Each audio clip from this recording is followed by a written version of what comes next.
Quest'anno, per la 37esima edizione del premio Gambrinus, Giuseppe Mazzotti vincono 3 storie legate al luogo in cui viviamo o vorremmo vivere, tra desiderio di fuga e volontà di riscoperta. Le opere vincitrici sono state selezionate dalla giuria, composta da scrittori, divulgatori, docenti universitari e alpinisti, presieduta da Roberto De Martin.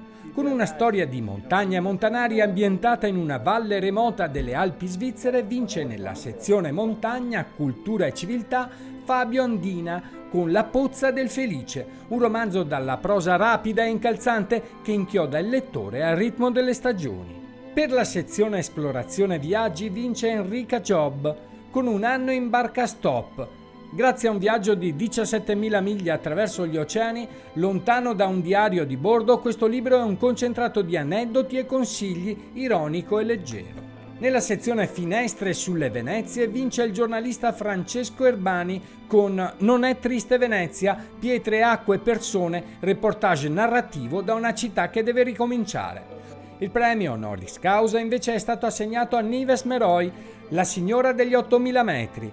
L'unica donna che ha fatto 14 miglia delle italiane, ma l'ha fatta anche raccontando in un libro Non ti farò aspettare, perché una che sa arrampicare e scrivere, e dimostra come rinunciando a una cima si può tornare dopo anni a vincere di nuovo e a salire e a consolidare il rapporto coniugale. Non mancano quest'anno 2 premi speciali della giuria, tutti trevigiani, a racconti di un fotografo delle terre del Piave di Paolo Lorenzon, con le prime foto scattate a Negrisia negli anni 60 a ridosso del Piave, immagini in bianco e nero che testimoniano un'epoca che la modernità ha cancellato in breve tempo.